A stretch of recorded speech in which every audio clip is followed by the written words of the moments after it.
السلام عليكم. لا تنسوا الاعجاب بالفيديو والاشتراك في القناة تشجيعا لنا لنستمر بنشر المزيد ان شاء الله. تعرف في المونديال السنه دي مولعينها وحققنا ارقام قياسيه ومباريات تنفع سيناريوهات افلام، زي مثلا ان السعوديه تكسب الارجنتين وتونس تكسب فرنسا بطله العالم. وعلى الرغم من قوه ادائنا كمنتخبات عربيه في الماتشات ديت والمنافسه لاخر نفس، الا انهم ما قدروش يكملوا للاخر وللاسف خرجوا من دور المجموعات. بس سابوا لنا ذكريات مش هتتنسي، ولاول مره يبقى في بصمه رهيبه للمنتخبات العربيه. وقت يعني ما طمعنا ان وجودنا ما يكونش مجرد ظهور مشرف وحلمنا ان في منتخب عربي يوصل لبعيد في المونديال، لقينا المغرب بتقول لنا شبيك لبيك وبتتصدر مجموعتها بعد ما قدرت تكسب بلجيكا المصنف ثاني عالميا وثالث العالم في المونديال اللي فات. ماشي يا مغاربه، بس ما تنسوش وانتوا رايحين كنا احنا راجعين. بنحاول نتنحك كده في اي حاجه فيكم. وبعد صعود المغرب لقيناها بتقابل في دور ال 16 منتخب قوي زي منتخب اسبانيا، تقدر تخرجه بضربات الجزاء بعد تألق من الحارس ياسين بونو. بص عاملينها من زمان عشان اللحظه دي بالذات. وعلى الرغم من ان لويس انريكي مدرب اسبانيا كان قايل ان لعيبه اسبانيا متدربين على 1000 ضربه جزاء قبل البطوله، تقريبا اسبانيا كانت بتروح تتدرب على ركلات الجزاء في سايبر جنب الكامب نو. معلش يا عم لويس، عشان تصعد المغرب وتبقى على بعد خطوه واحده من كتابه تاريخ اكبر وتكون اول منتخب عربي يعدي دور الثمانيه في كاس العالم. معلش يا عم الدون، اصل الشغل شغل معلش. بعدين ده استاذ صامويل ايتو مأكد لي ان المغرب هتوصل نهائي، زي ما استاذ فرج عامل مأكد لنا ان ماتش مصر والسنغال هيتعاد. بس اداء منتخب المغرب مش وليد الصدفه يا جماعه او مجرد حماس، لانه بيعكس ده سيطره وقوه الانديه المغربيه اخر 10 سنين في البطولات الافريقيه، بجانب الملك الابيض طبعا مش هوثقوا عليه. المنتخب المغربي هو اكتر منتخب عربي سجل اهداف في المونديال، وشارك في اول مره في نسخه كاس العالم سنه 70، واتكتب باسمهم اول نقطه اتسجلت في تاريخ مشاركات المنتخبات العربيه والافريقيه في المونديال. اما بقى في تاني مشاركه سنه 86 في المكسيك، المغاربه راحوا هناك وهم ناويين على مفاجاه. ولو انت متفاجئ ان المغرب بتقدم مستوى عالي حاليا وازاي قدرت تفوز على منتخب بقوه بلجيكا واسبانيا، فانت مش بعيد كنت تلعن الحادك الكروي لو شفت اللي المغرب عملته في النسخه دي من كاس العالم. المغرب كانت واقعه في مجموعه بتضم بولندا والبرتغال وانجلترا، وكمنتخب عربي بتسجل تاني مشاركه ليك في المونديال فاكيد يعني انك تطلع رابع المجموعه يعني شيء منطقي. لكن المغرب قدرت تسد قدام انجلترا وبولندا وتعدت في الماتشين. في الجوله الثالثه ضرب المغاربه ميعاد مع كتابه التاريخ وواجهوا البرتغال، وبالرغم من ان الحسابات والمنطق بتقول ان المغرب لازم تخسر، الا ان عبد الرزاق خيري قدر يسجل جونين عالميين وتكسب البرتغال 3 وتتاهل كمتصدر المجموعه في اول مره تحصل ان منتخب عربي وافريقي يتاهل لدور ال 16 في كاس العالم. وفي دور ال 16 بعد اداء تاريخي قصاد الالمان تخسر في هدف في اخر 3 دقائق من النهايه بس. ودلوقتي بقى عندنا طمع اكتر، الفريق المغربي على طموحنا، بدل ما كنا بنقول يعني واحنا مكسوفين معلش يعني حتى لو هتتهزموا من اسبانيا يعني خلينا نحلم كده باداء مشرف. دلوقتي بقينا نقول بقول لكم يا منتخب مغربي لا ملناش فيه، تكسبوا لنا البرتغال وتصعدوا اتصرفوا بقى. عشان كده نتمنى من كل قلوبنا الوصول للمربع الذهبي، وزي ما المغرب عدت البرتغال سنه 86 تعديها ان شاء الله في 2022 وديما مغربي. تمنا الفقره ديت عن بطل المباراه والحصان الاسود فيها ياسين بونو.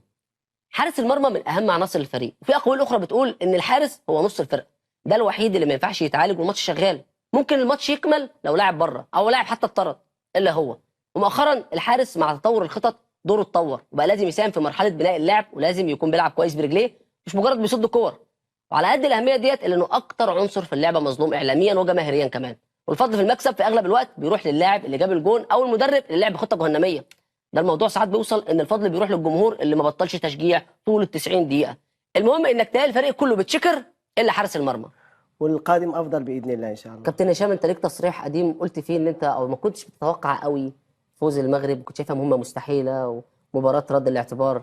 انا ما قلت مستحيل، انا قلت في مساله رد اعتبار باعتبار انه كاس العالم 2018 في فرنسا صار في نوع ظلم تحكيمي، خاصه في المباراه مع اسبانيا مع المغرب كانت 2-1 للمغرب، يمكن في الدقائق الاخيره جاء جول عليهم والحكم رفض، كان في شك في الاوفسايد والحكم رفض انه يرجع للفار، على اساس كده هي مباراه رد اعتبار وليس مباراه انتقاميه او تأرية يعني. انت كنت كابتن شايف ان الجيل ده المغربي بالجمهور اللي موجود والارض العربيه، كنت متوقع اكتر من منتخب عربي يصعد ولا كنت يعني حاطط بس امل على منتخب او اتنين؟ اكيد ان المنتخبات العربيه قدمت صوره جيده ومتباينه، لو اخذنا المنتخب السعودي قدم صوره جيده في المباراه الاولى، في المباراه الثانيه خانوا التوفيق لان الحسابات كانت غلط، المباراه الثالثه كان الند للند مع المكسيك وقدم مستوى جيد. بالنسبه للمنتخب التونسي انت شفت الحمد لله شرفنا وهزم فرنسا في اخر لحظات، كما هو الحال بالنسبه للكاميرون حتى لو هي افريقيه هزمت البرازيل في الدقائق الاخيره. فالفرق الاسيويه او المنتخبات الاسيويه والعربيه قدموا صور مشرفه وخرجوا من الاطار العادي اللي هو الدور تمثيل مشرف. تمثيل مشرف. فالحمد لله رب العالمين زي ما قلت لك يعني الحمد لله المغرب قدم صوره جيده، وتصريحي كان ان مباراتنا مع اسبانيا هي رد اعتبار، والحمد لله رب العالمين اسعدوا الشعب المغربي واسعدوا الشعوب العربيه كلها اللي ساندتنا بفخر وباعتزاز. والشكر موصول بعد لصاحب السمو امير البلاد والشيخ اللواء والامير الوالد على مساندتهم، وكذلك الشيخ موزه والعائله الحاكمه على كله كان امبارح موجود في مساندتهم لنا الاستاد. في المباريات. كانوا موجودين في الاستاد امبارح في المباراه. تواجدهم شرف لاي فريق عربي او اي فريق يشجعونه الحمد لله. كابتن انت كمان شايف، او كنا بنتكلم قبل الهوا معاك كنت بتقول ان برضو البرتغال اصعب من اسبانيا. انا كنت شايف ان اصعب مباراه هتقابل المنتخب المغربي هتكون اسبانيا، او بالنسبه لي البرتغال اسهل. انت ما شاء الله مدرب ولاعب سابق يعني احسن مني في التحليل. انت ليه شايف البرتغال اصعب من انا شايف اسبانيا؟ البرتغال اصعب من اسبانيا لان حلولهم اكثر من اسبانيا، باعتبار ان اسبانيا فريق مستجد، فريق فيه عناصر شابه ومخضرمه قليله، عكس الفريق البرتغالي اللي يضم نخبه من النجوم، يعني يضم تخمه في النجوم الحمد لله. يمكن انت شفت يعني بغياب رونالدو فازوا ب 6-1، فما بالك بتواجد رونالدو اكيد ان الغله بتكون اكثر. فاعتقد ان المنتخب بس ادائهم في البرتغالي، المونديال اسبانيا ولا البرتغال؟ اعتقد ان البرتغال افضل، لان اسبانيا كانوا متحفظين، كان استحواذ على الكره اكثر من اللازم، ما في لعب مباشر. حتى يعني اخر مباراه كانوا ممكن يطلعوا، لو المانيا فازت بحصه اكبر كان ممكن تكون اسبانيا خارج الدور 16. بس انا يا كابتن ومع احترامي طبعا لحضرتك يعني لاعب دولي سابق ومدرب، انا امبارح كنت في الماتش حاسس ان الخطه اللي عملها مدرب المغرب انه قفل كل الخطوط وكل الحلول على منتخب اسبانيا فاظهروا بالشكل ده. لكن تبقى من وجهه نظري